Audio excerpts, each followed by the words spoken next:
बड़े ढंग दे नाल, बड़ी सूझता दे नाल ते कितनी कु सियाणप वरती होवेगी कि पहला सब तो पहला महाराज जियां ने सानू महीनियां दे राही समझाउण दा यतन कीता, फिर सानू दिनां दे राही समझाउण दा यतन कीता, और फिर जिहड़ियां थित्तां ने, थित्त दा अर्थ हुंदा है तरीका, जिवें आपां मनाउने आ 9वीं 10वीं, इन्हां थित्तां नूं मनाउण दा जिहड़ा संसार दे विच सिलसिला सीगा कि प्रेम जिहड़ा हुंदा वो तरीका नाल थोड़ा कीता जांदा है, ये थोड़ा थित्ता नाल कीता जांदा भी इन्नी थित नूं इन्नी तरीक नूं ही रब नूं प्यार कीता जाना है, भी इस तरीक नूं परमात्मा नूं ਲੱਭਿਆ जाना है, ਜਾਂ इस तरीक नूं इस महीने दे विच परमात्मा दा सिमरन कीता जाना है। सो इस करके महाराज जी कहंदे ने कि जदों भी तू महीनियां राही पूजना है तो फिर कहंदे ने चेत गोविंद आराधीए होवे आनंद कणा। ते महाराज नाल ही बचन करदे ने इस तो अगे, कहंदे भादों भरम भुलाणियां दूजे लगा खेत, लख शिंगार बनाया कारज नाही खेत। जिहड़ा बंदा एक बारी भटक गया ना ते भावें वो लखां शिंगार बना लवे परमात्मा नूं लभण वास्ते, कारज नाही खेत, उहदा एक भी कारज रास नहीं होवेगा। परमात्मा नूं लभण दा जिहड़ा कारज है उहदे विच उहनूं सफलता नहीं मिलेगी। पर अखीर दे विच महाराज जी इक्को गल कहंदे ने, कहंदे महा दिवस मुहूर्त भले, महीने दिन ते मुहूर्त जिहड़े आपां कढदे आ, जिस को नदर करे, जिहदे उपर अकाल पुरख परमात्मा जी दी बख्शिश हो जावे, नदर हो जावे, उहदे लई दिन महीने मुहूर्त सारे चंगे ने। जाको नदर करे नानक मंगे दर्श दान। मारे कहंदे रब जी मैं तां तेरे तो तेरे दर्शनां दा दान मंगदा कि किरपा करके मेरी झोली दे विच अपने दर्शन जिहड़े ने ओह पा दिओ, किरपा करो हरे, हे रब जी मेरे उपर किरपा करो। सो इवें ही संसार जिहड़ा है वो थित्तां दे विच, मुहूर्तां दे विच जां महीनियां दे विच पै गया सी, जिस करके महाराज ने सानू तरतीबवार ये समझाया है कि भलिया प्रेम जिहड़ा है रब दे जिहड़े नाल, रब दे नाल जिहड़ा इश्क है, रब नाल जिहड़ा परमात्मा नूं लभण दा जिहड़ा ढंग है वो थित्तां वारां दे विच पै के नहीं हुंदा कि अज इन्नी तरीक है, अज 9वीं है, अज 10वीं है, इस करके अज परमात्मा नूं स्पैशल लभण वास्ते जाना है। उस अकाल पुरख परमात्मा नूं उठत बैठत हर भजो साधु संग प्रीत, उठदियां बैठदियां हर वक्त उस परमात्मा जियां नूं चेते दे विच रख। ते अज दा जिहड़ा शब्द है इस विच महाराज गुरु अर्जन साहिब सच्चे पातशाह जी फरमाउंदे ने, कहंदे ने तृतीया त्रैगुण बिखे फल।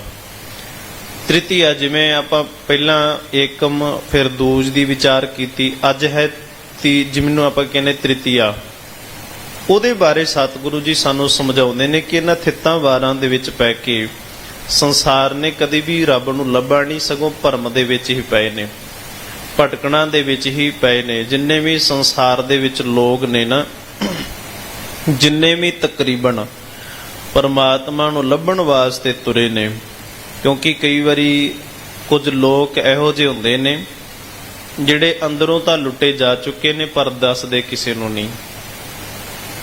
अनेकां ही संसार दे विच इहो जिहे लोग तुहानूं मिल जाणगे जिहड़े रब दी पूजा करदे करदे थक गए, पर हुण अंदरों मन नूं ਉਹ ਸਬਰ, मन ਨੂੰ ਉਹ ਸੰਤੋਖ नहीं मिलिया, ਤੇ पर ਹੁਣ ਉਹ ਦੱਸ ਕਿਸੇ ਨੂੰ नहीं रहे।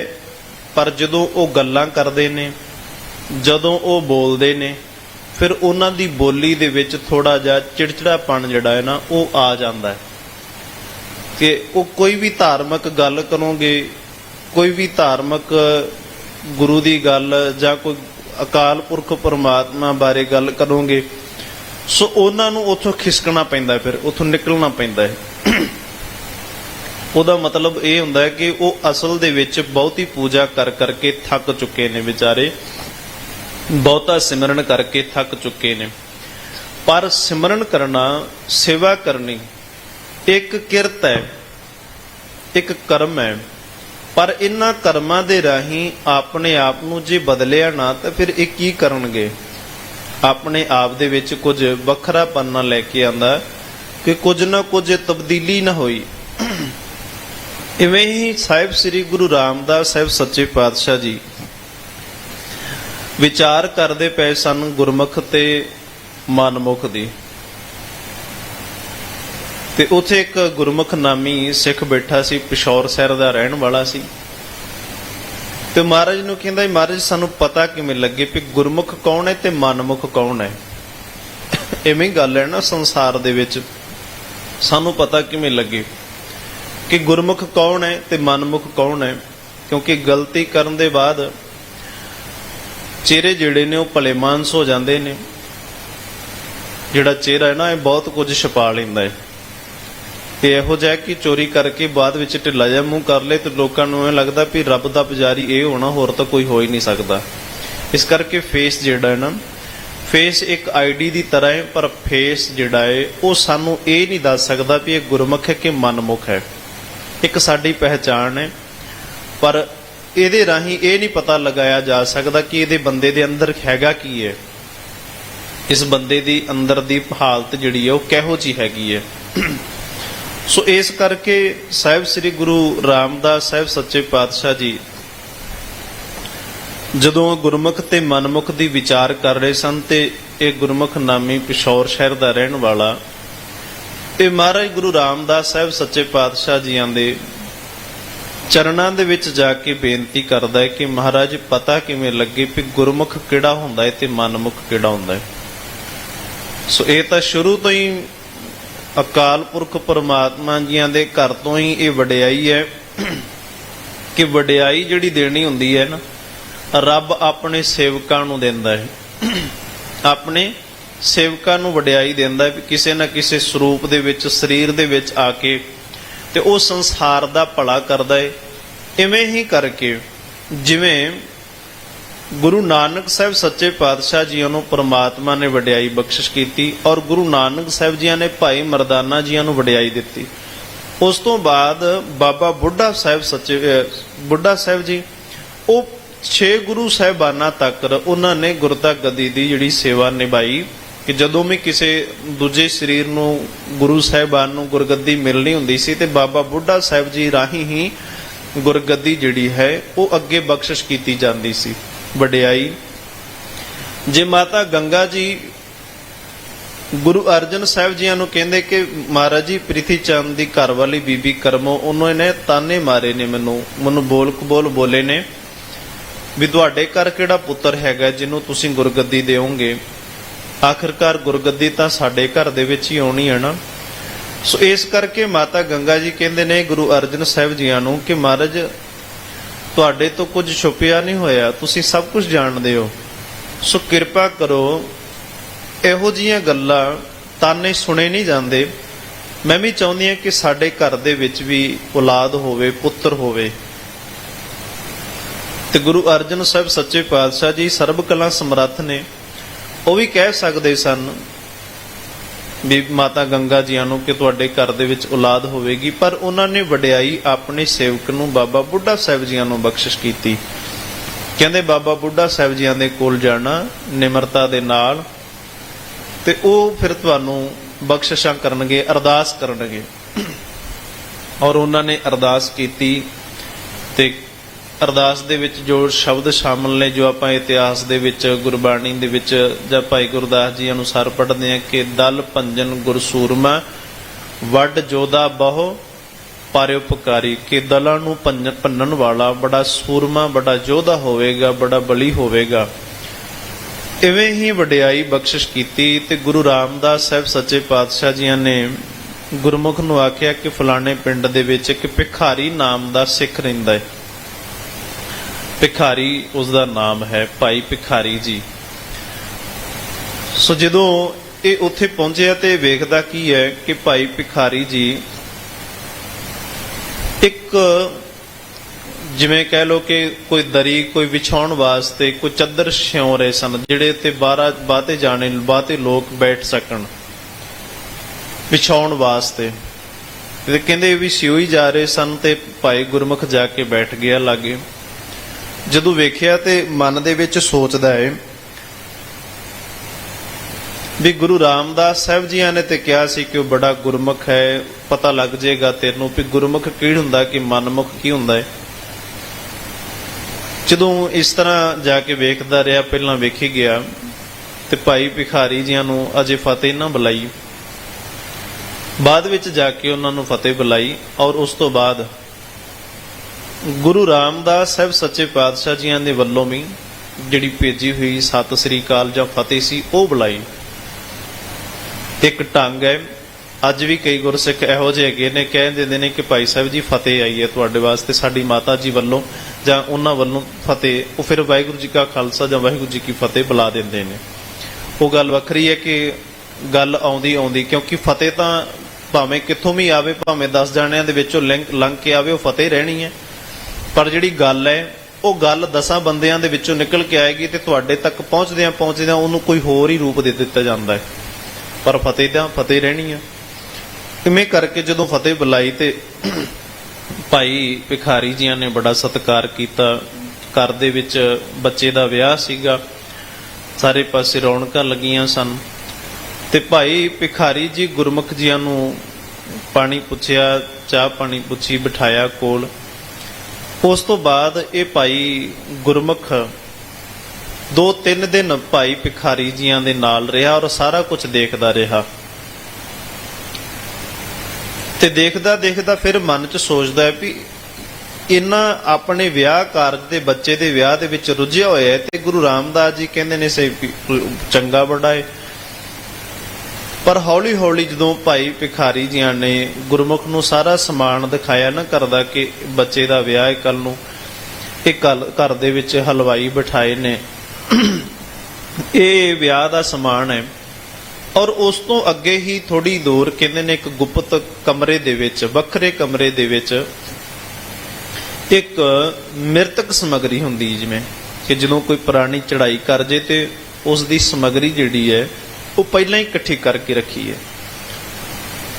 ਸੋ ਇਹ ਗੁਰਮੁਖ ਪੁੱਛਦਾ ਹੈ ਕਿ ਦਮ ਹੈਰਾਨ ਹੋ ਕੇ ਕਿ ਭਾਈ ਭਿਖਾਰੀ ਜੀ ਕੀ ਕਾਰਨ ਹੈ ਕਿ ਵਿਆਹ ਵਾਲਾ ਮਾਹੌਲ ਹੈ, ਘਰ ਦੇ ਵਿੱਚ ਗਾਉਣ ਵੱਜ ਰਿਹਾ ਹੈ, ਸਭ ਰੌਣਕਾਂ ਲੱਗੀਆਂ ਹੋਈਆਂ ਨੇ, ਥੋੜੇ ਦਿਨਾਂ ਨੂੰ ਤੁਹਾਡੇ ਪੁੱਤਰ ਦਾ ਵਿਆਹ ਹੈ, ਪਰ ਆ ਜਿਹੜਾ ਸਾਹਮਣੇ ਸਮਾਨ ਪਿਆ ਹੈ ਮਿਰਤਕ ਸਮੱਗਰੀ, ਇਹ ਕਿਸ ਵਾਸਤੇ ਰੱਖੀ ਹੈ?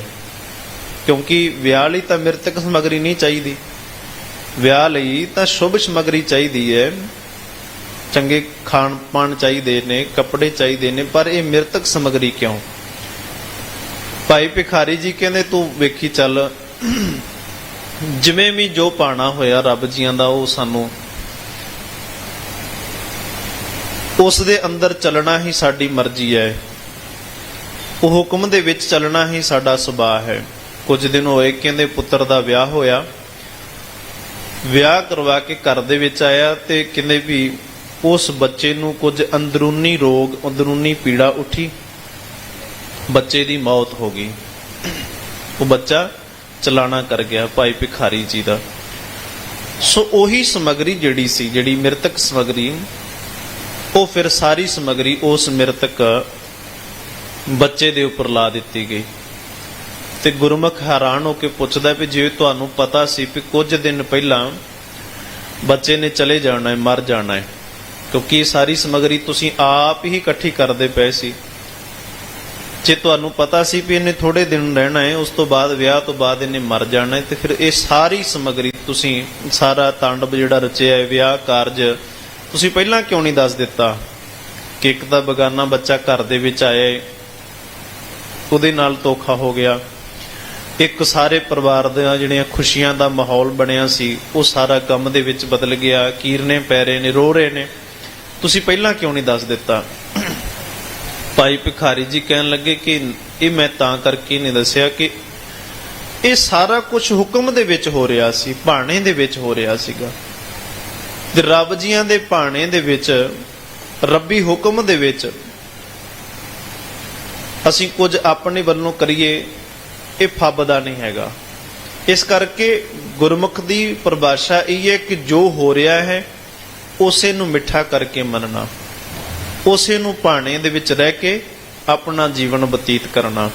ਬੜਾ ਔਖਾ ਕੰਮ ਹੈ ਨਾ ਇਹ, ਪਰ ਕਿੱਡੀ ਵੱਡੀ ਮਿਸਾਲ ਹੋਏਗੀ ਭਾਈ ਭਿਖਾਰੀ ਜੀ। ਕੁਝ ਦਿਨ, ਇੱਕ ਦਿਨ ਪਹਿਲਾਂ ਬੱਚੇ ਦਾ ਵਿਆਹ ਹੈ, ਔਰ ਵਿਆਹ ਦੀ ਤਿਆਰੀ ਵੀ ਕਰਦੇ ਨੇ, ਤੇ ਮ੍ਰਿਤਕ ਸਮੱਗਰੀ ਵੀ ਆਪ ਹੀ ਜੋੜ ਰਹੇ ਨੇ। ਬਾਪੂ ਹੈ, ਪਿਓ ਹੈ ਬੱਚੇ ਦਾ, ਤੇ ਪਿਓ ਦੀ ਹਾਲਤ ਕਿਹੋ ਜਿਹੀ ਹੋ ਜਾਂਦੀ। ਅੱਜ ਕਵਿਤਾ ਕਹਾਣੀਆਂ ਜਦੋਂ ਆਪਾਂ ਸੁਣਦੇ ਨਾ, ਫਰਕ ਸਿਰਫ ਇੰਨਾ ਕੀ ਪੈ ਜਾਂਦਾ ਹੈ ਕਿ ਜਦੋਂ ਆਪਾਂ ਕਵਿਤਾ ਸੁਣਦੇ ਹਾਂ, ਹੁਣ ਜਿਹੜਾ ਕਵੀ ਹੁੰਦਾ ਹੈ, ਕਵੀ ਨੇ ਭਰਮਾਉਣਾ ਹੁੰਦਾ ਹੈ, ਸਾਨੂੰ ਖਿੱਚਣਾ ਹੁੰਦਾ ਹੈ, ਆਕਰਸ਼ਿਤ ਕਰਨਾ ਹੁੰਦਾ ਹੈ। ਤੋ ਆਪਣੀ ਕਵਿਤਾ ਦੇ ਵਿੱਚ ਜਿਹੜੇ ਬੋਲ ਨੇ ਉਹ ਇਹੋ ਜਿਹੇ ਲਿਖ ਦਿੰਦਾ ਹੈ ਕਿ ਅਸੀਂ ਬਿਲਕੁਲ ਪ੍ਰਭਾਵਿਤ ਹੋ ਜਾਂਦੇ ਹਾਂ ਵੀ ਹਾਂ, ਇਹ ਸਾਡੇ ਦਿਲ ਨੂੰ ਠੇਸ ਪਹੁੰਚੀ ਹੈ। ਉਹ ਕਵਿਤਾ ਦੇ ਰੂਪ ਦੇ ਵਿੱਚ ਪਤਾ ਕੀ ਕਹਿ ਦਿੰਦਾ, ਕਹਿੰਦਾ ਜਦੋਂ ਬਜ਼ੁਰਗ ਮਾਪੇ ਆਪਣੇ ਨੌਜਵਾਨ ਬੱਚੇ ਦੀ ਅਰਥੀ ਮੋਢਿਆਂ ਤੇ ਚੁੱਕਦੇ ਨੇ ਤੇ ਇਉਂ ਲੱਗਦਾ ਹੈ ਕਿ ਸਾਰਾ ਜਹਾਨ ਉਜੜ ਗਿਆ ਹੈ, ਸਾਰਾ ਜਹਾਨ ਉਜੜ ਗਿਆ ਹੈ। ਤੇ ਸੁਣਨ ਵਾਲੇ ਦੇ ਦਿਲ ਦੇ ਵਿੱਚ ਸਿੱਧੀ ਜਾ ਕੇ ਕਵਿਤਾ ਵੱਜਦੀ ਵੀ ਹਾਂ, ਜਦੋਂ ਪੁੱਤਰ ਹੀ ਨਹੀਂ ਰਿਹਾ ਤੇ ਪਿੱਛੇ ਰਹਿ ਕੀ ਜਾਂਦਾ ਬੰਦੇ ਦਾ, ਜਹਾਨ ਤਾਂ ਉਹਦਾ ਆਪੇ ਉਜੜ ਗਿਆ। ਪਰ ਜਦੋਂ ਅਸੀਂ ਗੁਰੂ ਗ੍ਰੰਥ ਸਾਹਿਬ ਜੀ ਦੀ ਬਾਣੀ ਨੂੰ ਪੜ੍ਹਦੇ ਹਾਂ, ਉਹ ਭਰਮਾਉਂਦੇ ਨਹੀਂ, ਸਾਨੂੰ ਆਕਰਸ਼ਿਤ ਨਹੀਂ ਕਰਦੇ। ਉਹ ਸਿੱਧੀ ਤੇ ਸਪਸ਼ਟ ਗੱਲ ਕਰਦੇ ਆ ਕਿ ਜਾਂ ਤਿਸ ਭਾਣਾ ਤਾਂ ਜੰਮਿਆ ਪਰਿਵਾਰ ਭਲਾ ਪਾਇਆ। ਜਦੋਂ ਭਾਣੇ ਦੇ ਵਿੱਚ ਤੇਰਾ ਜਨਮ ਹੋਇਆ ਤੇ ਮੌਤ ਵੀ ਤੇਰੀ ਭਾਣੇ ਦੇ ਵਿੱਚ ਹੈ, ਤੇਰੀ ਮੌਤ ਵੀ ਜਿਹੜੀ ਹੈ ਉਹ ਵੀ ਹੁਕਮ ਦੇ ਵਿੱਚ ਹੈ। ਕਦੋਂ ਵੀ ਇਹ ਭਾਂਡਾ ਟੁੱਟ ਸਕਦਾ ਹੈ। ਛਿਨ ਛਿਨ ਔਦ ਵਿਹਾਤੇ ਫੂਟੇ ਘਟ ਜਿਉ। ਪਾਣੀ ਜੇ ਟੁੱਟੇ ਘੜੇ ਦੇ ਵਿੱਚ ਤਰੇੜ ਆਈ ਹੋਵੇ ਤੇ ਉਹਦੇ ਵਿੱਚ ਤੁਪਕਾ ਤੁਪਕਾ ਕਰਕੇ ਘੜੇ ਦੇ ਵਿੱਚੋਂ ਪਾਣੀ ਨਿਕਲ ਜਾਂਦਾ ਹੈ। ਇਵੇਂ ਸਾਸ ਸਾਸ ਕਰਕੇ ਤੇਰੀ ਉਮਰ ਬੀਤਦੀ ਗਈ, ਸਾਲ ਮਹੀਨੇ ਦਿਨ ਰਾਤਾਂ ਇਹਨਾਂ ਦੇ ਵਿੱਚ ਤੇਰੀ ਉਮਰ ਬਤੀਤ ਹੁੰਦੀ ਗਈ ਤੇ ਇੱਕ ਦਿਨ ਖਤਮ ਹੋ ਗਈ ਉਮਰ। ਫਿਰ ਬੰਦਾ ਹੁਣ ਕਵਿਤਾ ਜਿਹੜਾ ਸੁਣੇਗਾ ਤੇ ਕਵਿਤਾ ਨੇ ਦਿਲ ਨੂੰ ਠੇਸ ਪਹੁੰਚਾਈ, ਪਰ ਗੁਰੂ ਗ੍ਰੰਥ ਸਾਹਿਬ ਜੀ ਦੀ ਬਾਣੀ ਨੇ ਦਿਲ ਨੂੰ ਤਰਵਾਸ ਦਿੱਤਾ, ਹੌਸਲਾ ਦਿੱਤਾ। ਫਰਕ ਇੱਥੇ ਪੈ ਗਿਆ ਕਿ ਉਹਦੇ ਵਿੱਚੋਂ ਥੋੜਾ ਜਿਹਾ ਚਸਕਾ ਮਿਲਿਆ, ਕਵਿਤਾ ਦੇ ਵਿੱਚੋਂ ਥੋੜਾ ਜਿਹਾ ਚਸਕਾ ਮਿਲ ਗਿਆ, ਕਿਉਂਕਿ ਇੱਕ ਚਸਕਾ ਰੋਚਕ ਤੱਥ ਹੈ ਕਿ ਬਾਪੂ ਨੇ ਮੋਢੇ ਦੇ ਉੱਤੇ ਬੱਚੇ ਦੀ ਅਰਥੀ ਚੁੱਕੀ ਤੇ ਉਹਦਾ ਜਹਾਨ ਉਜੜ ਗਿਆ। ਬੜੀ ਸੋਹਣੀ ਗੱਲ ਲੱਗੀ। ਪਰ ਜਦੋਂ ਗੁਰੂ ਗ੍ਰੰਥ ਸਾਹਿਬ ਜੀਆਂ ਨੇ ਸਾਨੂੰ ਇਹ ਆਖਿਆ ਕਿ ਪੁੱਤ ਭਾਈ ਭਤੀਜੇ ਰੋਵੇਂ ਪ੍ਰੀਤਮ ਅਤ ਪਿਆਰੇ, ਕਹਿੰਦੇ ਨੇ ਪੁੱਤ ਭਾਈ ਭਤੀਜੇ ਰੋਂਦੇ ਨੇ, ਤੇ ਨਾਲ ਹੀ ਕਹਿੰਦੇ ਪੈ ਰੋਵੇਂ ਗੁਣ ਸਾਰ ਸੰਭਾਲੇ, ਕੋ ਮਰੇ ਨਾ ਮੁਆ ਨਾਲੇ। ਕੋਈ ਮਰਦਿਆਂ ਦੇ ਨਾਲ ਥੋੜੀ ਮਰਦਾ ਹੁੰਦਾ ਹੈ। ਰੋਲੋਗੇ, ਸਾਲ ਤੱਕ ਯਾਦ ਰੱਖੋਗੇ, 2 ਸਾਲ ਤੱਕ ਯਾਦ ਰੱਖੋਗੇ, ਹਫਤਾ ਯਾਦ ਰੱਖੋਗੇ, ਉਸ ਤੋਂ ਬਾਅਦ ਕਦੇ ਨਾ ਕਦੇ ਤਾਂ ਮੁਖ ਦੇ ਉੱਤੇ ਹਾਸੀ ਆਈ ਜਾਣੀ ਹੈ। ਮਾਹੌਲ ਇਹੋ ਜਿਹਾ ਬਣ ਗਿਆ ਤੇ ਉਹਨੂੰ ਭੁੱਲ ਜਾਣਾ ਹੈ। ਜਿਹਦਾ ਤੁਸੀਂ ਰੋ ਰਹੇ ਸੀਗੇ, ਸਾਲ ਬਾਅਦ ਮਹੀਨੇ ਬਾਅਦ ਉਹਨੂੰ ਤੁਸੀਂ ਭੁੱਲ ਜਾਣਾ ਹੈ। ਖੁਸ਼ੀ ਦਾ ਮਾਹੌਲ ਬਣਿਆ, ਤੁਹਾਡੇ ਮੂੰਹ ਤੇ ਉਹੀ ਹਾਸੀ ਆ ਜਾਣੀ ਹੈ, ਖੇੜਾ ਆ ਜਾਣਾ ਹੈ। ਇਸ ਕਰਕੇ ਕੋ ਮਰੇ ਨਾ ਮੁਆ ਨਾਲੇ, ਗੁਰੂ ਗ੍ਰੰਥ ਸਾਹਿਬ ਜੀ ਨੇ ਸਾਨੂੰ ਸਪਸ਼ਟ ਦੱਸ ਦਿੱਤਾ ਵੀ ਕੋਈ ਮਰਦਿਆਂ ਦੇ ਨਾਲ ਨਹੀਂ ਮਰਦਾ ਹੁੰਦਾ ਤੇ ਨਾ ਹੀ ਏਦਾਂ ਕਰਿਆ ਜਾਂਦਾ ਹੈ। ਦੁੱਖ ਹੁੰਦਾ ਹੈ, ਗੁਣ ਰੋਪੈ ਰੋਵੇਂ ਗੁਣ ਸਾਰ ਸੰਭਾਲੇ, ਗੁਣਾਂ ਨੂੰ ਵੇਖ ਵੇਖ ਕੇ ਰੋਂਦੇ ਨੇ। ਸੋ ਇਸੇ ਤਰੀਕੇ ਦੇ ਨਾਲ ਜਦੋਂ ਇਸ ਤਰ੍ਹਾਂ ਹੋਇਆ ਤੇ ਭਾਈ ਗੁਰਮੁਖ ਭਾਈ ਭਿਖਾਰੀ ਜੀ ਦੇ ਚਰਨਾਂ ਦੇ ਉੱਪਰ ਡਿੱਗ ਪਿਆ। ਕਹਿੰਦੇ ਮੈਂ ਤਾਂ ਸਮਝਦਾ ਸੀ ਵੀ ਬੜਾ ਬਿਜ਼ੀ ਹੋਏਗਾ ਕੰਮ ਦੇ ਵਿੱਚ, ਬੜਾ ਕੰਮ ਦੇ ਵਿੱਚ ਇਹਦਾ ਦਿਲ ਲੱਗਾ ਹੋਇਆ ਹੈ, ਕਦੀ ਘਰ ਦੇ ਕਾਰਜ ਵਿਹਾਰ ਕਰਦਾ ਹੈ, ਕਦੀ ਕੁਛ ਕਰਦਾ ਹੈ, ਤੇ ਮੈਂ ਤਾਂ ਬਾਣੀ ਪੜ੍ਹਦੇ ਇਹਨੂੰ ਵੇਖਿਆ ਨਹੀਂ, ਇਹਨੂੰ ਕਦੀ ਵੇਖਿਆ ਨਹੀਂ ਚੌਂਕੜਾ ਲਾ ਕੇ ਬੈਠਿਆ ਨੂੰ। ਜਦੋਂ ਵੇਖਿਆ ਕੋਈ ਘਰ ਦੇ ਕਾਰਜ ਸਵਾਰ ਰਿਹਾ ਹੁੰਦਾ ਹੈ, ਕਦੀ ਵਿਆਹ ਕਾਰਜਾਂ ਦੇ ਵਿੱਚ ਰੁੱਝਿਆ ਹੁੰਦਾ ਹੈ, ਪਰ ਜਦੋਂ ਅੰਦਰ ਦੀ ਅਵਸਥਾ ਵੇਖੀ ਨਾ ਕਿ ਉਹ ਪਤਾ ਵੀ ਹੈ ਕਿ ਬੱਚੇ ਨੇ ਰਹਿਣਾ ਨਹੀਂ, ਉਸੇ ਬੱਚੇ ਦਾ ਵਿਆਹ ਦਾ ਕਾਰਜ ਦਾ ਵੀ, ਵਿਆਹ ਦੇ ਕਾਰਜਾਂ ਵਾਸਤੇ ਵੀ ਹਲਵਾਈ ਬਿਠਾਏ ਨੇ, ਆਪ ਹੀ ਉਸ ਬੱਚੇ ਦੇ ਮ੍ਰਿਤਕ ਸਰੀਰ ਵਾਸਤੇ ਉਹ ਸਾਰੀ ਸਮੱਗਰੀ ਲੈ ਕੇ ਇਕੱਠੀ ਕਰ ਰੱਖੀ ਪਹਿਲਾਂ ਹੀ ਕਿ ਬੱਚੇ ਨੇ ਮਰ ਜਾਣਾ ਹੈ। ਔਰ ਬੱਚਾ ਚਲਾ ਗਿਆ। ਤਦੋਂ ਵੀ ਭਾਈ ਭਿਖਾਰੀ ਦੇ ਮੁਖ ਦੇ ਉੱਪਰ ਉਹੀ ਅਵਸਥਾ ਹੈ ਜਿਹੜੀ ਵਿਆਹ ਕਾਰਜਾਂ ਵੇਲੇ ਸੀਗੀ। ਫਿਰ ਝੁਕ ਕੇ ਤੇ ਸੀਸ ਨਿਵਾ ਕੇ ਕਹਿੰਦਾ ਭਾਈ ਭਿਖਾਰੀ ਜੀ, ਅੱਜ ਮੈਨੂੰ ਪਤਾ ਲੱਗ ਗਿਆ ਵੀ ਗੁਰਮੁਖ ਤੇ ਮਨਮੁਖ ਦੀ ਅਵਸਥਾ ਕੀ ਹੁੰਦੀ ਹੈ, ਗੁਰਮੁਖ ਦਾ ਸੁਭਾਅ ਕਿਹੋ ਜਿਹਾ ਹੁੰਦਾ ਹੈ ਤੇ ਮਨਮੁਖ ਦੀ ਹਾਲਤ ਕਿਹੋ ਜਿਹੀ ਹੁੰਦੀ ਹੈ। ਇਹ ਮੈਨੂੰ ਅੱਜ ਪਤਾ ਲੱਗ ਗਿਆ ਹੈ, ਅੱਜ ਮੈਂ ਜਾਣ ਗਿਆ ਹਾਂ। ਤਾਂ ਕਰਕੇ ਸਤਿਗੁਰੂ ਜੀ ਇੱਥੇ ਇਹੀ ਗੱਲ ਕਹਿੰਦੇ ਨੇ, ਤੀਨ ਵਿਆਪੇ ਜਗਤ ਕੋ, ਤਿੰਨ ਜਿਹੜੇ ਨੇ ਜਗਤ ਨੂੰ ਤ੍ਰੈ ਗੁਣ ਦੇ ਵਿੱਚ, ਜਗਤ ਜਿਹੜਾ ਹੈ ਨਾ, ਜਗਤ ਨੂੰ ਵਿਆਪ ਰਹੀ ਹੈ ਤ੍ਰੈ ਗੁਣ ਮਾਇਆ। ਜਗਤ ਦੇ ਵਿੱਚ ਵਿਆਪਤੀ ਹੋਈ ਹੈ। ਤੁਰਿਆ ਪਾਵੇ ਕੋਈ, ਚੌਥੀ ਅਵਸਥਾ ਦੇ ਵਿੱਚ ਕੋਈ ਵਿਰਲਾ ਹੀ ਪਹੁੰਚਦਾ ਹੈ। ਕੋਈ ਰੱਬ ਦਾ ਪਿਆਰਾ ਗੁਰਮੁਖ ਜਨ ਪਹੁੰਚਦਾ ਹੈ। ਨਾਨਕ ਸੰਤ ਨਿਰਮਲ ਪਏ, ਜਿਨ ਮਨ ਵਸਿਆ ਸੋਏ। ਉਹ ਬੰਦੇ ਨਿਰਮਲ ਹੋ ਜਾਂਦੇ ਨੇ ਜਿਨ੍ਹਾਂ ਦੇ ਮਨ ਦੇ ਵਿੱਚ ਪਰਮਾਤਮਾ ਆਣ ਕੇ ਵਸ ਜਾਂਦਾ ਹੈ। ਨਾਨਕ ਸੰਤ ਨਿਰਮਲ ਪਏ, ਉਹ ਨਿਰਮਲ ਹੋ ਜਾਂਦੇ ਨੇ, ਰੱਬ ਨੂੰ ਪ੍ਰਾਪਤ ਕਰ ਲੈਂਦੇ ਨੇ। ਤੇ ਸੰਤ ਜਿਹੜਾ ਹੁੰਦਾ ਹੈ ਉਹ ਇਹ ਨਹੀਂ ਹੁੰਦਾ ਕਿ ਬੰਦਾ ਭਲਾ ਮਾਨਸ ਜਿਹਾ ਹੋਵੇ, ਕਿਉਂਕਿ ਸਾਡੀ ਨਜ਼ਰਾਂ ਦੇ ਵਿੱਚ ਅਸੀਂ ਸੰਤ ਉਹਨੂੰ ਕਹਿੰਦੇ ਆ ਜਿਹੜਾ ਬਿਲਕੁਲ ਭਲਾ ਮਾਨਸ ਜਿਹਾ ਹੋਵੇ ਤੇ ਹੌਲੀ ਹੌਲੀ ਤੁਰਦਾ ਹੋਵੇ, ਬੜਾ ਆਰਾਮ ਨਾਲ ਤੁਰਦਾ ਹੋਵੇ ਤੇ ਬੜਾ ਪ੍ਰਭਾਵ ਛੱਡਦਾ ਹੋਵੇ। ਪਰ ਤੁਸੀਂ ਆਪੇ ਸਮਝੋ, ਜਿਸ ਗੁਰੂ ਸਾਹਿਬਾਨ ਨੇ ਇੱਕ ਗੁਰਬਾਣੀ ਜਾਂ ਜਿਹਨੇ ਗੁਰੂ ਸਾਹਿਬਾਨ ਨੂੰ ਅਸੀਂ ਸਿਰ ਝੁਕਾਉਣੇ ਆ, ਉਹ ਸ਼ਿਕਾਰ ਵੀ ਖੇਡਦੇ ਰਹੇ ਨੇ, ਜੰਗ ਵੀ ਲੜੇ ਨੇ, ਉਹਨਾਂ ਨੇ ਯੁੱਧ ਵੀ ਲੜੇ ਨੇ, ਜੰਗੀ ਅਭਿਆਸ ਵੀ ਕੀਤਾ ਹੈ, ਘੋੜਿਆਂ ਦੇ ਉੱਤੇ ਸਵਾਰੀ ਵੀ ਕੀਤੀ ਹੈ, ਘੋੜਿਆਂ ਨੂੰ ਦੌੜਾਉਂਦੇ ਵੀ ਹੋਣਗੇ। ਜੰਗ ਦੇ ਮੈਦਾਨ ਵਿੱਚ ਜਦੋਂ ਲੜਨਾ ਹੈ ਉਦੋਂ ਭੱਜ ਕੇ ਤਲਵਾਰ ਵੀ ਮਾਰਨੀ ਪੈਂਦੀ ਹੋਵੇਗੀ। ਸੋ ਜਦੋਂ ਅਸੀਂ ਇਹਨਾਂ ਅੱਖਾਂ ਦੇ ਨਾਲ ਗੁਰੂ ਸਾਹਿਬਾਨ ਦਾ ਜੀਵਨ ਵੇਖਾਂਗੇ ਤੇ ਸਾਨੂੰ ਇਉਂ ਲੱਗੇਗਾ ਵੀ ਉਹ ਸੰਤ ਤੇ ਛਪਾਈ ਨਹੀਂ ਹੋ ਸਕਦੇ। ਸੰਤ ਤਾਂ ਉਹ ਹੁੰਦਾ ਜਿਹੜਾ ਬਿਲਕੁਲ ਭਲਾ ਮਾਨਸ ਜਿਹਾ ਹੋਵੇ, ਕੋਈ ਵਿਗੜੇ, ਕੋਈ ਕਾਰਜ ਵਿਗੜ ਜੇ ਤਾਂ ਵੀ ਕੋਈ ਫਰਕ ਨਹੀਂ, ਕੋਈ ਕਾਰਜ ਸਵਰ ਜੇ ਤਾਂ ਵੀ ਕੋਈ ਫਰਕ ਨਹੀਂ, ਅਸੀਂ ਉਹਨੂੰ ਸੰਤ ਗਿਣਦੇ ਹਾਂ। ਤੇ ਲੋਕੀ ਵੀ ਸਾਨੂੰ ਇਹੋ ਜਿਹੇ ਭਟਕਣਾ ਚ ਪਾ ਲੈਂਦੇ ਨੇ। ਉਹ ਬਾਬੇ ਜਿਨ੍ਹਾਂ ਨੂੰ ਅਸੀਂ ਮੰਨਦੇ ਹਾਂ ਅੱਖਾਂ ਨੀਵੀਆਂ ਕਰ ਲੈਂਦੇ ਨੇ। ਜਿਵੇਂ ਗੁਰੂ ਨਾਨਕ ਸਾਹਿਬ ਜੀਆਂ ਦੀ ਫੋਟੋ ਦੇ ਉੱਪਰ ਦੇਖਿਆ ਨਾ ਤੁਸੀਂ, ਅੱਧੀਆਂ ਅੱਖਾਂ ਟੱਕੀਆਂ ਹੁੰਦੀਆਂ ਨੇ, ਅੱਧੀਆਂ ਅੱਖਾਂ ਨੰਗੀਆਂ ਹੁੰਦੀਆਂ ਨੇ, ਬਿਲਕੁਲ ਜਿਵੇਂ ਕਸੁੱਤੀ ਅਵਸਥਾ ਦੇ ਵਿੱਚ ਕੋਈ ਬੈਠਾ ਹੋਵੇ। ਜਦੋਂ ਬੰਦਾ ਕੋਈ ਸੌਂ ਜਾਂਦਾ ਨਾ, ਫਿਰ ਅੱਖ ਕਈ ਵਾਰ ਅੱਖਾਂ ਬੰਦ ਹੁੰਦੀਆਂ ਨੇ ਪਰ ਅੱਖਾਂ ਖੁੱਲੀਆਂ ਹੁੰਦੀਆਂ ਨੇ, ਅੱਧੀਆਂ ਅੱਖ। ਇਵੇਂ ਦੇ ਰੂਪ ਬਣਾ ਕੇ ਰੋਕ ਤੇ ਠੱਗ ਦਿੰਦੇ ਨੇ ਲੋਕਾਂ ਨੂੰ। ਸਾਨੂੰ ਐਂ ਲੱਗਦਾ ਹੈ ਕਿ ਇਹੀ ਸੰਤ ਹੋਏਗਾ, ਪੂਰਨ ਸੰਤ ਹੋਏਗਾ। ਪਰ ਗੁਰੂ ਗੋਬਿੰਦ ਸਿੰਘ ਸਾਹਿਬ ਸੱਚੇ ਪਾਤਸ਼ਾਹ ਜੀ ਘੋੜਿਆਂ ਦੇ ਉੱਤੇ ਸਵਾਰ ਵੀ ਹੁੰਦੇ ਨੇ, ਘੋੜਿਆਂ ਨੂੰ ਦੌੜਾਉਂਦੇ ਵੀ ਨੇ, ਅਭਿਆਸ ਵੀ ਕਰਦੇ ਨੇ, ਜੰਗੀ ਅਭਿਆਸ ਵੀ ਕਰਦੇ ਨੇ। ਔਰ ਦੂਸਰੀ ਗੱਲ, ਅੱਜ ਅਸੀਂ ਗੁਰੂ ਗ੍ਰੰਥ ਸਾਹਿਬ ਜੀ ਨੂੰ ਪੜ੍ਹਦੇ ਨਹੀਂ, ਸਤਿਕਾਰ ਕਿੰਨਾ ਦੇ ਰਹੇ ਹਾਂ। ਕਿ ਮੈਂ ਬੜੇ ਦਿਨਾਂ ਦੀ ਮੇਰੇ ਮਨ ਦੇ ਵਿੱਚ ਇਹ ਗੱਲ ਆ ਰਹੀ ਸੀ ਕਿ ਜਦੋਂ ਪੁਰਾਣਾ ਸਰੋਤ ਤੁਸੀਂ ਪੜ੍ਹਦੇ ਹੋ ਨਾ, ਪੁਰਾਣੇ ਇਤਿਹਾਸ ਪੜ੍ਹੋ, ਉਹਨਾਂ ਦੇ ਵਿੱਚ ਇੱਕ ਪੌਕਟ ਗ੍ਰੰਥ ਸਾਹਿਬ ਹੈ, ਛੋਟਾ ਗੁਰੂ ਗ੍ਰੰਥ ਸਾਹਿਬ, ਪੌਕਟ ਕਹਿ ਲਓ, ਜੇਬ 'ਚ ਪਾਉਣ ਵਾਲਾ ਜਾਂ ਕਮਰ ਕੱਸੇ ਦੇ ਵਿੱਚ ਰੱਖਣ ਵਾਲਾ, ਬਿਲਕੁਲ ਛੋਟੇ ਛੋਟੇ ਅੱਖਰਾਂ ਦਾ।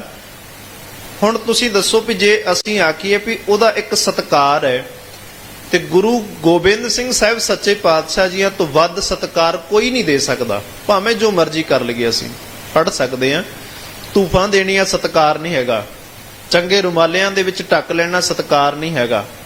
ਸਤਿਕਾਰ ਹੈਗਾ ਉਸ ਬਾਣੀ ਨੂੰ ਪੜ੍ਹਨ ਦੇ ਨਾਲ, ਬਾਣੀ ਦਾ ਅਭਿਆਸ ਕਰਨ ਦੇ ਨਾਲ। ਤੇ ਮਹਾਰਾਜ ਗੁਰੂ ਗੋਬਿੰਦ ਸਿੰਘ ਸਾਹਿਬ ਸੱਚੇ ਪਾਤਸ਼ਾਹ ਜੀ ਆਪਣੇ ਕਮਰ ਕੱਸੇ ਦੇ ਵਿੱਚ ਇੱਕ ਗੁਰੂ ਗ੍ਰੰਥ ਸਾਹਿਬ ਰੱਖਦੇ ਸਨ।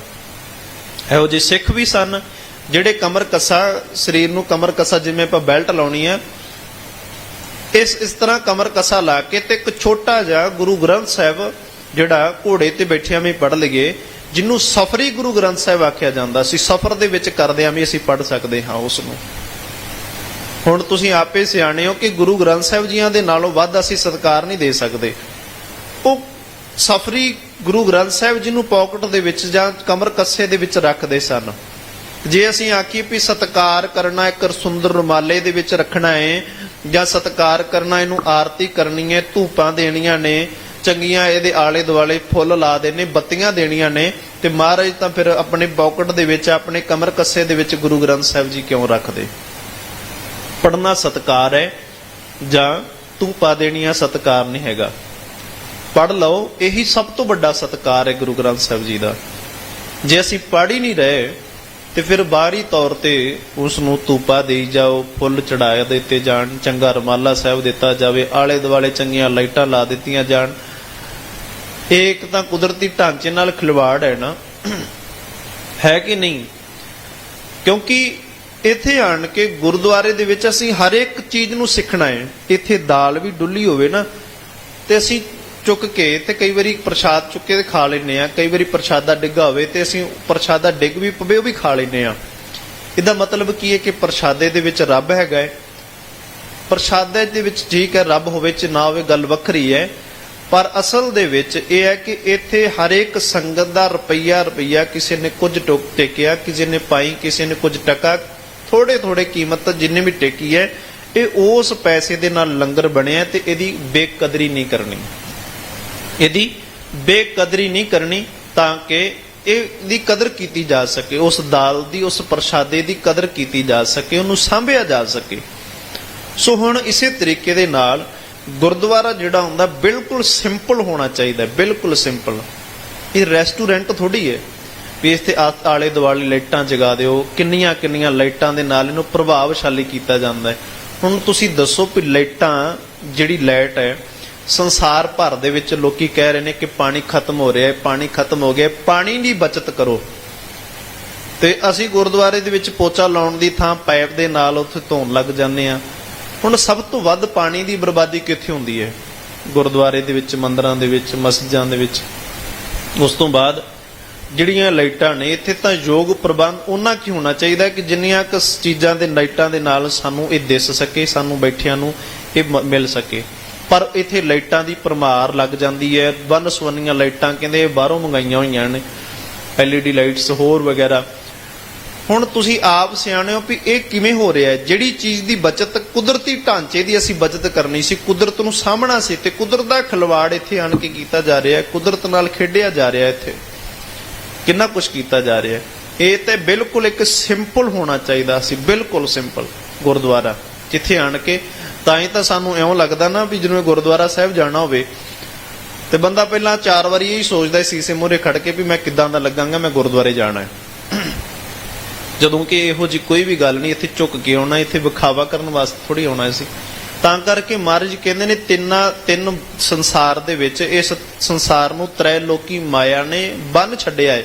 ਚੌਥੀ ਅਵਸਥਾ ਦੇ ਵਿੱਚ ਕੋਈ ਨਹੀਂ ਪਹੁੰਚਿਆ ਹੋਇਆ, ਕੋਈ ਵੀ ਨਹੀਂ ਇਨਸਾਨ ਪਹੁੰਚਿਆ ਹੋਇਆ ਮੈਂ ਚੌਥੀ ਅਵਸਥਾ ਦੇ ਵਿੱਚ ਪਹੁੰਚ ਜਾਵਾਂ, ਜਿੱਥੇ ਹਮੇਸ਼ਾ ਇਹੀ ਵੇਖਿਆ ਜਾਂਦਾ ਹੈ ਕਿ ਅਕਾਲ ਪੁਰਖ ਪਰਮਾਤਮਾ ਨੂੰ ਜਪਣਾ ਹੈ, ਵਾਹਿਗੁਰੂ ਨੂੰ ਜਪਣਾ ਹੈ। ਉਹਦੇ ਵਾਸਤੇ ਉਹ ਪ੍ਰਭਾਵਸ਼ਾਲੀ ਥਾਂ ਹੈਗੀ, ਉਹ ਜਗ੍ਹਾ ਕਿਹੋ ਜਿਹੀ ਹੈਗੀ ਹੈ, ਜਾਂ ਉਹ ਸਥਾਨ ਕਿਹੋ ਜਿਹਾ ਹੈਗਾ। ਕਿਉਂਕਿ ਨਾਮ ਜਪਣਾ ਕਿਤੇ ਵੀ ਬੈਠ ਕੇ ਜਪਿਆ ਜਾ ਸਕਦਾ ਹੈ, ਕਿਤੇ ਵੀ ਬੈਠ ਕੇ ਜਪਿਆ ਜਾ ਸਕਦਾ ਹੈ। ਉਹਦੇ ਲਈ ਕੋਈ ਸਪੈਸ਼ਲ ਜਗ੍ਹਾ ਨਹੀਂ ਚਾਹੀਦੀ ਸਿਮਰਨ ਕਰਨ ਵਾਸਤੇ, ਕਿਤੇ ਵੀ ਬੈਠ ਕੇ ਹਰ ਵਕਤ ਪਰਮਾਤਮਾ ਨੂੰ ਜਪਿਆ ਜਾ ਸਕਦਾ ਹੈ।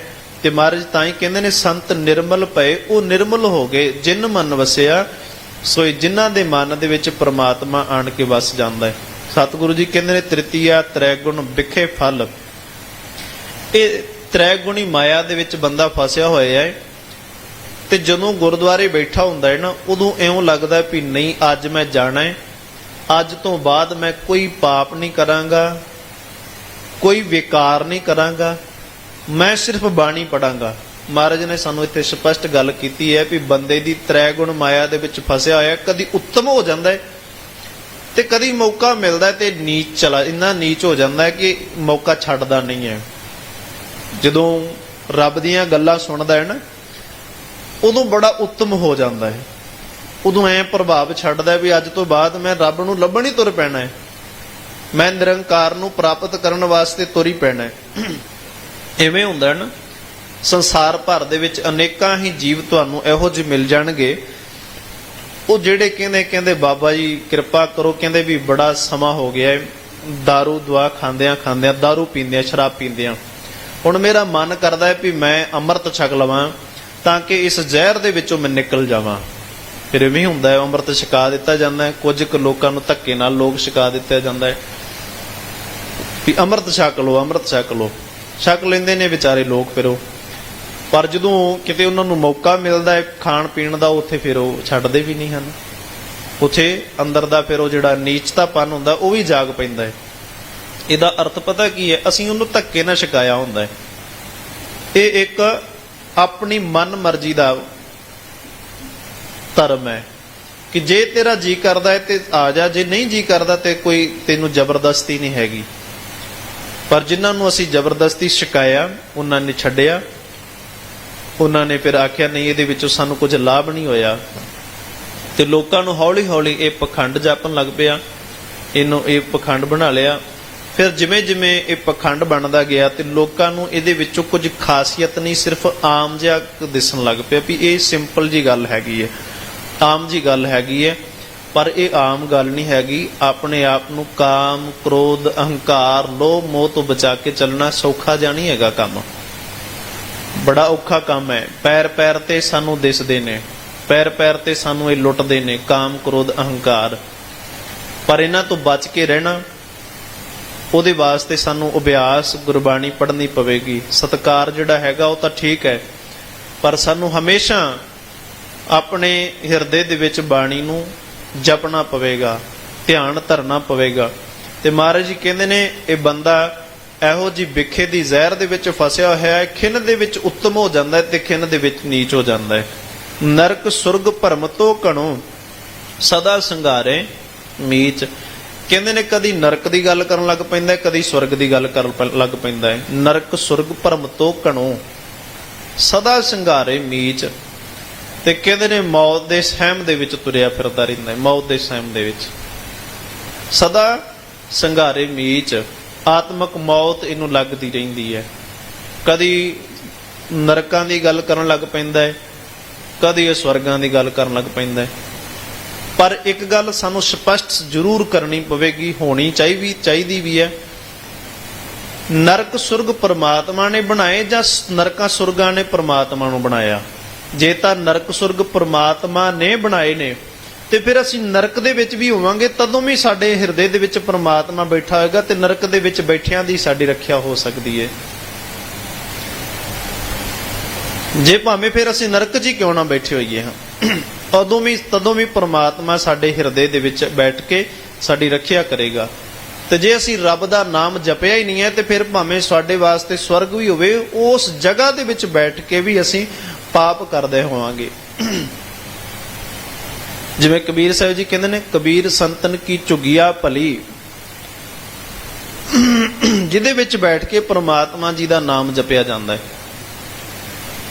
ਜਿਹਦੇ ਵਿੱਚ ਵਾਹਿਗੁਰੂ ਦੀ ਬੰਦਗੀ ਕੀਤੀ ਜਾਂਦੀ ਹੈ। ਪਰ ਜਿਹੜੇ ਧੌਲ ਹਾਰ ਵੱਡੇ ਵੱਡੇ ਮਹਿਲ ਜਿਹੜੇ ਨੇ, ਜੇ ਉਹਨਾਂ 'ਚ ਪਰਮਾਤਮਾ ਦਾ ਨਾਮ ਨਹੀਂ ਹੈਗਾ ਤੇ ਉਹਨਾਂ ਦੇ ਵਿੱਚ ਕੀ ਹੈ? ਕੁਛ ਵੀ ਨਹੀਂ। ਉਹਨਾਂ ਦੇ ਵਿੱਚ ਬੰਦਗੀ ਨਹੀਂ ਹੈਗੀ ਤੇ ਉਹ ਕਿਸੇ ਕੰਮ ਨਹੀਂ ਆਉਂਦੇ। ਗੁਰਬਾਣੀ ਵੀ ਗੱਲ ਸਪਸ਼ਟ ਕਰਦੀ। ਗੁਰੂ ਨਾਨਕ ਸਾਹਿਬ ਜੀ ਕਹਿੰਦੇ ਨੇ, ਕੋਠੇ ਮੰਡਪ ਮਾੜੀਆਂ, ਪਾਸੋਂ ਚਿਤਵੀਆਂ ਟੱਠੀਆਂ, ਕੰਮ ਨਾਮਣੀ ਵਿੱਚੋਂ ਸਖਣੀਆਂ। ਕਹਿੰਦੇ ਨੇ ਮਹਿਲ ਮਾੜੀਆਂ ਬਣਾਈਆਂ ਹੋਣ, ਬਹੁਤ ਸੀਸੇ ਚਿਤਰੀਆਂ ਹੋਣ, ਬੜਾ ਢੰਗ ਦੇ ਨਾਲ ਸੋਹਣਾ ਉਹਨਾਂ ਦਾ ਬਣਾਇਆ ਹੋਵੇ ਲਿਬਾਸ ਘਰ ਦਾ, ਪਾਸੋਂ ਚਿੱਤਰ ਵੀ ਆ, ਬਹੁਤ ਸੋਹਣੇ ਚਿੱਤਰਾਂ ਦੇ ਨਾਲ ਉਹਨਾਂ ਚਿੱਤਰੀਆਂ ਹੋਣ, ਪਰ ਜੇ ਉਹਨਾਂ ਘਰਾਂ ਦੇ ਵਿੱਚ ਵਸਦਾ ਨਹੀਂ ਕੋਈ ਤੇ ਕਹਿੰਦੇ ਨੇ ਉਹ ਘਰ ਫਿਰਦੇ, ਘਰ ਕਿਸੇ ਕੰਮ ਨਹੀਂ ਹੈਗੇ। ਉਹ ਘਰ, ਉਹ ਮਹਿਲ ਮਾੜੀਆਂ ਟੱਠੀਆਂ, ਕੰਮ ਨਾ ਆਵਣੀ, ਕਹਿੰਦੇ ਉਹ ਕਿਸੇ ਕੰਮ ਨਹੀਂ ਆਈਆਂ। ਭਾਵੇਂ ਕਿ ਉਹ ਜਿੰਨੀਆਂ ਮਰਜ਼ੀ ਸੁੰਦਰ ਸਨ, ਜਿੰਨੀਆਂ ਮਰਜ਼ੀ ਉਹ ਕੋਠੀਆਂ ਮਹਿਲ ਮਾੜੀਆਂ ਸੋਹਣੀਆਂ ਸਨ, ਪਰ ਉਹ ਕਿਸੇ ਕੰਮ ਵੀ ਨਹੀਂ ਆਈਆਂ। ਟੱਠੀਆਂ ਕੰਮ ਨਾ ਆਵਣੀ ਵਿੱਚੋਂ ਸਖਣੀਆਂ, ਕਿਉਂਕਿ ਉਹਨਾਂ ਦੇ ਅੰਦਰ ਵਸਦਾ ਕੋਈ ਨਹੀਂ ਸੀ, ਕੋਈ ਰਹਿ ਨਹੀਂ ਰਿਹਾ। ਸੋ ਇਵੇਂ ਕਰਕੇ ਸਰੀਰ ਦਾ ਸੁਹੱਪਣ ਚਾਹੇ ਜਿੰਨਾ ਮਰਜ਼ੀ ਸੁੰਦਰ ਹੋਵੇ, ਸਰੀਰ ਭਾਵੇਂ ਜਿੰਨਾ ਮਰਜ਼ੀ ਚੰਗਾ ਹੋਵੇ, ਜੇ ਇਹਦੇ ਵਿੱਚ ਅਕਾਲ ਪੁਰਖ ਪਰਮਾਤਮਾ ਜੀ ਦਾ ਵਾਸਾ ਨਹੀਂ ਹੈਗਾ, ਜੇ ਪ੍ਰਮਾਤਮਾ ਜੀ ਦੀ ਬੰਦਗੀ ਨਹੀਂ ਹੈਗੀ, ਸਤਿਕਾਰ ਨਹੀਂ ਹੈਗਾ, ਤੇ ਇਹਦਾ ਵੀ ਕੋਈ ਕੰਮ ਨਹੀਂ ਹੈਗਾ, ਇਹਦਾ ਵੀ ਕੋਈ ਲਾਭ ਨਹੀਂ ਲਿਆ ਸੰਸਾਰ ਦੇ ਵਿੱਚ ਆ ਕੇ। ਤੇ ਸਤਿਗੁਰੂ ਜੀ ਕਹਿੰਦੇ ਨੇ ਹਰਖ ਸੋਗ ਸਹਿੰਸਾ ਸੰਸਾਰ। ਇਹ ਬੰਦੇ ਦੀ ਅਵਸਥਾ ਇਹੋ ਜਿਹੀ ਹੈ ਕਿ ਖਿੰਨ ਦੇ ਵਿੱਚ ਸੋਗ ਦੇ ਵਿੱਚ ਚਲਾ ਜਾਂਦਾ ਤੇ ਖਿੰਨ ਦੇ ਵਿੱਚ ਹਰਖ ਦੇ ਵਿੱਚ ਖੁਸ਼ੀ ਦੇ ਵਿੱਚ ਆ ਜਾਂਦਾ ਹੈ। ਇਹਨਾਂ ਸਹਿੰਸਿਆਂ ਦੇ ਵਿੱਚ ਸੰਸਾਰ ਫਸਿਆ ਹੋਇਆ ਹੈ। ਹਉ ਹਉ ਕਰਤ ਵਿਹਾਏ, ਹਉਮੈ ਕਰਦਿਆਂ, ਮੇਰੀ ਮੇਰੀ ਕਰਦਿਆਂ ਉਮਰ ਬਤੀਤ ਹੋ ਜਾਂਦੀ ਹੈ। ਹਉਮੈ ਕਰਦਿਆਂ ਉਮਰ ਜਿਹੜੀ ਹੈ ਉਹ ਲੰਘ ਜਾਂਦੀ ਹੈ, ਖਤਮ ਹੋ ਜਾਂਦੀ ਹੈ। ਤੇ ਮਹਾਰਾਜ ਕਹਿੰਦੇ ਨੇ, ਜਿਨ ਕੀਏ ਤਿਸੇ ਨਾ ਜਾਣਨੀ। ਜਿਸ ਪਰਮਾਤਮਾ ਨੇ ਇਸ ਨੂੰ ਬਣਾਇਆ ਉਹਨੂੰ ਇਹ ਜਾਣਦਾ ਹੀ ਨਹੀਂ ਹੈ। ਚਿਤਵੇਂ ਅਨਕ ਉਪਾਏ, ਹੋਰ ਹੋਰ ਉਪਾਵ ਕਰਦਾ ਰਹਿੰਦਾ ਹੈ, ਹੋਰ ਹੋਰ ਉਪਾਵ, ਹੋਰ ਬਾਕੀ ਕਰਮ ਕਰਦਾ ਰਹਿੰਦਾ ਹੈ। ਦਾਨ ਕਰ ਲਿਆ, ਪੁੰਨ ਕਰ ਲਿਆ, ਹੋਰ ਕਈ ਕਰਮ ਕਰ ਦਿੱਤੇ, ਕਿੰਨਾ ਕੁਛ ਕਰ ਦਿੱਤਾ ਜਾਂਦਾ ਹੈ ਹਨਾ। ਕਈ ਵਾਰੀ ਤੁਸੀਂ ਗੁਰਦੁਆਰੇ ਦੇ ਵਿੱਚ ਵੇਖੋ,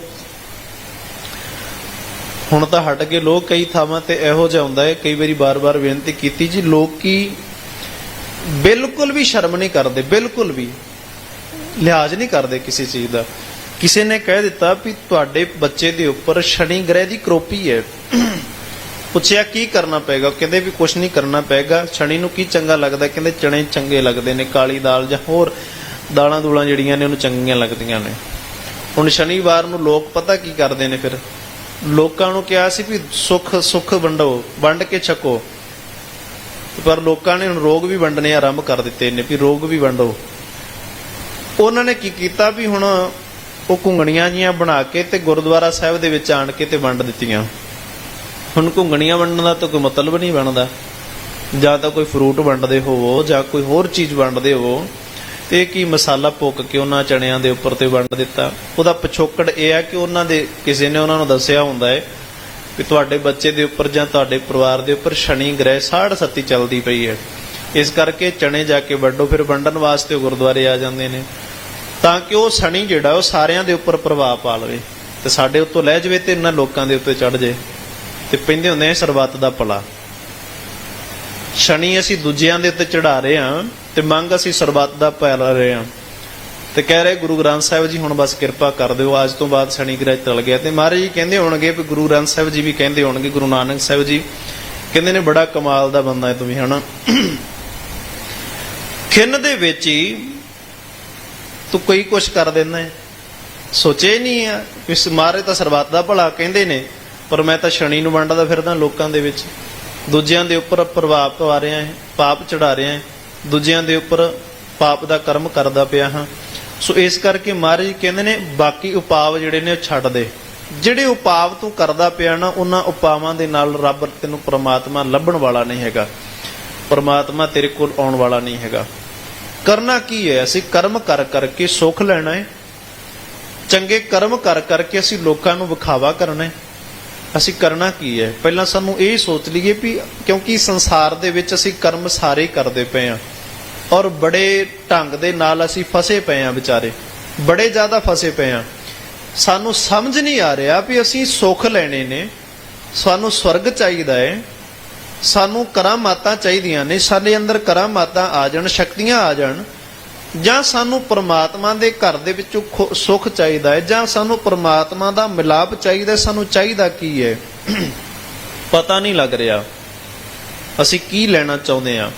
ਤੇ ਜਦੋਂ ਪਤਾ ਲੱਗ ਗਿਆ ਇਸ ਚੀਜ਼ ਦਾ ਬਾਰੇ, ਫਿਰ ਅਸੀਂ ਸਿੱਧਾ ਹੀ ਪ੍ਰਮਾਤਮਾ ਦੇ ਨਾਲ ਮਿਲਾਂਗੇ ਨਾ। ਫਿਰ ਬਾਕੀ ਕਰਮ ਕਰਨ ਦੀ ਕੀ ਲੋੜ ਹੈ, ਵਿਖਾਵਾ ਕਰਨ ਦੀ ਕੀ ਲੋੜ ਹੈ? ਫਿਰ ਤਾਂ ਸੰਸਾਰ ਦੇ ਨਾਲ ਸਾਡਾ ਕੋਈ ਵਿਵਸਥਾ ਹੀ ਨਹੀਂ ਰਿਹਾ। ਫਿਰ ਅਸੀਂ ਕਿਸੇ ਨੂੰ ਵਿਖਾਵਾ ਕਰਕੇ ਲੈਣਾ ਕੀ ਹੈ? ਜਾਂ ਤਾਂ ਸਾਨੂੰ ਸੁੱਖ ਚਾਹੀਦਾ ਹੈ, ਤੇ ਜਦੋਂ ਸੁੱਖ ਚਾਹੀਦੇ ਹੋਣ, ਜਦੋਂ ਦੁੱਖ ਚਾਹੀਦੇ ਹੋਣ, ਜਦੋਂ ਮੰਨ ਲਓ ਸੰਸਾਰ ਦੇ ਵਿੱਚ ਕੋਈ ਘਰ ਦੇ ਵਿੱਚ ਕਿਸੇ ਦੇ ਕੋਈ ਡੈਥ ਹੋ ਜਾਂਦੀ ਹੈ, ਕੋਈ ਚਲਾਣਾ ਕਰ ਜਾਂਦਾ ਹੈ, ਤੇ ਅਸੀਂ ਰੋਣ ਜਿਹੜਾ ਅੱਖਾਂ ਦੇ ਵਿੱਚੋਂ ਜਿਹੜਾ ਪਾਣੀ ਕੱਢਦੇ ਆ ਉਹ ਵਿਖਾਵੇ ਵਾਸਤੇ ਕੱਢਦੇ ਆ, ਨਹੀਂ ਨਾ ਵਿਖਾਵਾ ਨਹੀਂ ਨਾ ਕਰਦੇ। ਉਸ ਸਮੇਂ ਸਾਨੂੰ ਆਲੇ ਦੁਆਲੇ ਸਾਨੂੰ ਕੋਈ ਵੇਖ ਰਿਹਾ ਹੈ ਜਾਂ ਨਹੀਂ ਵੇਖ ਰਿਹਾ ਬਿਲਕੁਲ ਪਤਾ ਨਹੀਂ ਚੱਲਦਾ। ਕਈ ਵਾਰੀ ਤਾਂ ਕੈਮਰੇ ਵੀ ਆਲੇ ਦੁਆਲੇ ਲੱਗੇ ਹੁੰਦੇ ਨੇ, ਜਦੋਂ ਕਿ ਅਸੀਂ ਕੈਮਰੇ ਦੇ ਸਾਹਮਣੇ ਆਉਂਦੇ ਤੇ ਬੜੇ ਸਜਾਵਟ ਕਰਕੇ ਆਉਣੇ ਆ ਵੀ ਸਾਡੇ ਸਾਹਮਣੇ ਕੈਮਰਾ ਲੱਗਾ ਹੈ, ਸਾਨੂੰ ਫੋਕਸ ਕੀਤਾ ਜਾ ਰਿਹਾ ਹੈ, ਸਾਨੂੰ ਵੇਖਿਆ ਜਾ ਰਿਹਾ ਹੈ। ਪਰ ਜਦੋਂ ਘਰ ਦੇ ਵਿੱਚ ਕਿਤੇ ਮੌਤ ਹੋ ਜਾਵੇ ਤੇ ਉਦੋਂ ਰੋਣਾ ਵੇਖਾਵੇ ਦਾ ਨਹੀਂ ਹੁੰਦਾ। ਉਦੋਂ ਇਹ ਨਹੀਂ ਵੇਖਿਆ ਜਾਂਦਾ ਕਿ ਮੈਨੂੰ ਆਲਾ ਦੁਆਲਾ ਵੇਖਦਾ ਪਿਆ ਹੈ, ਉਦੋਂ ਪਿੱਟ ਸਿਆਪਾ ਬੜਾ ਕੀਤਾ ਜਾਂਦਾ ਹੈ, ਸਿਰਫ ਉਦੋਂ ਦੁੱਖ ਹੀ ਦਿਸਦਾ ਹੁੰਦਾ ਹੈ। ਤੇ ਮਹਾਰਾਜ ਤਾਂ ਹੀ ਤਾਂ ਸਾਨੂੰ ਕਹਿੰਦੇ ਨੇ ਤੂੰ ਸੋਚ ਤਾਂ ਲੈ, ਪਹਿਲਾਂ ਤੈਨੂੰ ਸੁੱਖ ਚਾਹੀਦਾ ਹੈ, ਤੈਨੂੰ ਸਵਰਗ ਚਾਹੀਦਾ ਹੈ, ਜਾਂ ਤੈਨੂੰ ਪ੍ਰਮਾਤਮਾ ਚਾਹੀਦਾ ਹੈ, ਫਿਰ ਉਸ ਹਿਸਾਬ ਦੇ ਨਾਲ ਤੂੰ ਕਰਮ ਕਰ, ਉਸ ਢੰਗ ਦੇ ਨਾਲ ਤੂੰ ਕਰਮ ਕਰ। ਤੈਨੂੰ ਅਜੇ ਸਮਝ ਨਹੀਂ ਆ ਰਿਹਾ ਵੀ ਤੈਨੂੰ ਸੁੱਖ ਚਾਹੀਦੇ ਨੇ। ਚਲੋ ਜੇ ਰੱਬ ਨੇ ਤੈਨੂੰ ਸੁੱਖ ਦੇ ਦਿੱਤੇ, ਜੇ ਸੁੱਖ ਦਿੱਤੇ ਸੀ ਤੇ ਫਿਰ ਸੁੱਖ ਦੇਣ ਤੋਂ ਬਾਅਦ ਵੀ ਤੂੰ ਪ੍ਰਮਾਤਮਾ ਨਾਲ ਲਾਮਾ ਕਿਉਂ ਦਿੱਤਾ? ਸੁੱਖ ਤੋਂ ਦੇਣ ਤੋਂ ਬਾਅਦ ਵੀ ਤੂੰ ਪ੍ਰਮਾਤਮਾ ਨੂੰ ਇਹ ਕਿਉਂ ਆਖਿਆ ਵੀ ਅਜੇ ਹੋਰ ਕੁਝ ਚਾਹੀਦਾ ਹੈ, ਅਜੇ ਗੱਲ ਨਹੀਂ ਬਣੀ, ਹੋਰ ਸੁੱਖ ਚਾਹੀਦੇ ਨੇ, ਰੱਬ ਜੀਆਂ ਨੇ ਤੈਨੂੰ ਦਿੱਤੇ। ਫਿਰ ਜਦੋਂ ਸਾਰੀ ਉਮਰ ਸੁੱਖ ਭੋਗੇ ਤੇ ਮਰਨ ਲੱਗਿਆ ਤੂੰ ਇਹ ਕਿਉਂ ਆਖਿਆ ਵੀ ਹੁਣ ਗੁਰਦੁਆਰੇ ਜਾ ਕੇ ਮੈਂ ਜੀਵਨ ਸਫਲਾ ਕਰ ਲਵਾਂ? ਸਾਰੀ ਉਮਰ ਤੂੰ ਸੁੱਖ ਵਾਸਤੇ ਅਰਦਾਸ ਕਰਦਾ ਰਿਹਾ, ਪਰ ਜਦੋਂ ਅੰਤਲਾ ਸਮਾਂ ਆ ਗਿਆ ਉਦੋਂ ਆਣ ਕੇ ਕਹਿੰਦਾ ਵੀ ਮੈਂ ਗੁਰਦੁਆਰੇ ਜਾਣਾ ਹੈ ਤਾਂ ਕਿ ਮੇਰਾ ਜੀਵਨ ਸਫਲਾ ਹੋ ਜਾਵੇ। ਹੁਣ ਜੀਵਨ ਸਫਲਾ ਕਿਉਂ ਮੰਗਦਾ? ਚਲੋ ਫਿਰ ਵੀ ਪ੍ਰਮਾਤਮਾ ਨੇ ਆਖਿਆ ਵੀ ਚਲੋ ਕੋਈ ਗੱਲ ਨਹੀਂ, ਟਿਕਾਣੇ ਤੇ ਪੁੱਜ ਗਿਆ। ਤੇ ਜਦੋਂ ਇੱਥੇ ਆਣ ਕੇ ਬੈਠਾ, ਗੁਰਦੁਆਰਾ ਸਾਹਿਬ ਦੇ ਵਿੱਚ ਆਣ ਕੇ ਬੈਠਾ, ਇੱਥੇ ਬੈਠੇ ਬੈਠੇ ਨੇ ਇਹ ਆਖਿਆ, ਲੜਾਈਆਂ ਪਾਲੀਆਂ। ਉਹ ਕਹਿੰਦਾ ਵੀ ਨਹੀਂ, ਉਥੇ ਪੱਖਾ ਨਹੀਂ ਚੱਲਦਾ ਸੀ, ਉੱਥੇ ਲਾਈਟ ਨਹੀਂ ਹੈਗੀ ਸੀ, ਉਥੇ ਕਹਿੰਦੇ ਪ੍ਰਸ਼ਾਦ ਦੇ ਵਿੱਚ ਪਾਣੀ ਜ਼ਿਆਦਾ ਪਾ ਦਿੱਤਾ ਸੀ, ਕਹਿੰਦੇ ਕਿਤੇ ਘਿਓ ਜ਼ਿਆਦਾ ਪਾ ਦਿੱਤਾ ਸੀ। ਕਹਿੰਦੇ ਭਾਈ ਸਾਹਿਬ ਦੇ ਕਹਿੰਦੇ ਅੱਜ ਚੋਲਾ ਸਹੀ ਨਹੀਂ ਪਾਇਆ, ਕਹਿੰਦੇ ਉੱਚਾ ਪਾ ਲਿਆ ਚੋਲਾ ਉਹਨਾਂ ਨੇ। ਸੇਵਾਦਾਰ ਪਤਾ ਨਹੀਂ ਕੀ ਕਰਦਾ ਪਿਆ ਸੀ, ਕਹਿੰਦੇ ਚਾਹ ਪੀ ਰਿਹਾ ਸੀ। ਲੱਭਣਾ ਫੇਰ ਅਸੀਂ ਪ੍ਰਮਾਤਮਾ ਨੂੰ ਐ ਤੇ ਫਸ ਅਸੀਂ ਫੇਰ ਉਹਨਾਂ ਗੱਲਾਂ ਦੇ ਵਿੱਚ ਜਾਂਦੇ ਆ। ਤਾਂ ਕਰਕੇ ਅਜੇ ਪਤਾ ਹੀ ਨਹੀਂ ਹੈ ਵੀ ਅਸੀਂ ਕਰਨਾ ਕੀ ਹੈ। ਸੁੱਖ ਚਾਹੀਦਾ ਹੈ, ਨਰਕ ਚਾਹੀਦਾ ਹੈ, ਸਵਰਗ ਚਾਹੀਦਾ ਹੈ, ਪ੍ਰਮਾਤਮਾ ਚਾਹੀਦਾ ਹੈ, ਚਾਹੀਦਾ ਕੀ ਹੈ ਸਾਨੂੰ। ਜਦੋਂ ਇਹ ਪਤਾ ਲੱਗ ਜਾਏਗਾ ਨਾ, ਉਹ ਚੀਜ਼ ਸਾਡੇ ਸਾਹਮਣੇ ਆ ਜਾਏਗੀ। ਤਾਂ ਕਰਕੇ ਮਹਾਰਾਜ ਕਹਿੰਦੇ ਨੇ, ਜਿਨ ਕੀਏ ਤਿਸੇ ਨਾ ਜਾਣੇ। ਜਿਸ ਪ੍ਰਮਾਤਮਾ ਨੇ ਇਹਨੂੰ ਸੰਸਾਰ ਦੇ ਵਿੱਚ ਭੇਜਿਆ ਉਹਨੂੰ ਜਾਣਦਾ ਹੀ ਨਹੀਂ ਹੈ ਤੇ ਹੋਰ ਕਰਮ ਕਰਦਾ ਪਿਆ ਹੈ। ਤੇ ਮਹਾਰਾਜ ਜੀ ਅਖੀਰਲੀਆਂ ਪੰਕਤੀਆਂ ਦੇ ਵਿੱਚ ਕਹਿੰਦੇ ਨੇ, ਭਰਮ ਮੋਹ ਬੂਢਤ ਕਣੋ, ਭਰਮਾਂ ਦੇ ਵਿੱਚ ਪਿਆ ਹੋਇਆ ਹੈ। ਤੇ ਕਹਿੰਦੇ ਮਹਾ ਨਰਕ ਮੈਂ ਵਾਸ, ਕਰ ਕਿਰਪਾ ਪ੍ਰਭ ਰਾਖ ਲਿਓ ਨਾਨਕ ਤੇਰੀ ਆਸ। ਮਹਾਰਾਜ ਕਿਰਪਾ ਕਰੋ, ਇਸ ਜੀਵ ਨੂੰ ਕੁਛ ਪਤਾ ਨਹੀਂ ਹੈਗਾ, ਤੁਸੀਂ ਆਪ ਹੀ ਕਿਰਪਾ ਕਰਕੇ ਇਹਦੇ ਹਿਰਦੇ ਦੇ ਵਿੱਚ ਨਾਮ ਦੀ ਦਾਤ ਟਿਕਾ ਦਿਓ ਤਾਂ ਕਿ ਇਹਦਾ ਭਲਾ ਹੋ ਸਕੇ। ਸਤਿਗੁਰੂ ਜੀ ਦੇ ਅੱਗੇ ਆਪਾਂ ਵੀ ਇਹੀ ਅਰਦਾਸ ਕਰੀਏ, ਮਹਾਰਾਜ ਸਾਨੂੰ ਨਹੀਂ ਪਤਾ, ਤੇ ਜੇ ਸਾਨੂੰ ਨਹੀਂ ਪਤਾ ਤੇ ਗੁਰਬਾਣੀ ਪੜ੍ਹ ਲਈਏ, ਫਿਰ ਜਿਵੇਂ ਜਿਵੇਂ ਗੁਰਬਾਣੀ ਕਹੇ ਜਾਏਗੀ ਉਵੇਂ ਉਵੇਂ ਚੱਲੀ ਜਾਈਏ। ਮਹਾਰਾਜ ਹਿਰਦੇ ਦੇ ਵਿੱਚ ਟਿਕੇਗਾ। ਹੋਈਆਂ ਬੇਅੰਤ ਪ੍ਰਕਾਰ ਦੀਆਂ ਭੁੱਲਾਂ ਖਿਮਾ ਕਰਨੀਆਂ ਜੀ। ਪਿਆਰ ਸਤਿਕਾਰ ਨਾਲ ਆਖੋ ਜੀ, ਵਾਹਿਗੁਰੂ ਜੀ ਕਾ ਖਾਲਸਾ, ਵਾਹਿਗੁਰੂ ਜੀ ਕੀ ਫਤਿਹ। ਵਾਹਿਗੁਰੂ ਸਾਹਿਬ ਜੀਓ। ਰਾਮ ਕਲੀ ਮਹਿਲਾ ਤੀਜਾ। ਆਨੰਦ ਇੱਕ ਓੰਕਾਰ ਸਤਿਗੁਰ ਪ੍ਰਸਾਦ। ਆਨੰਦ ਭਇਆ ਮੇਰੀ ਮਾਏ, ਸਤਿਗੁਰੂ ਮੈਂ ਪਾਇਆ।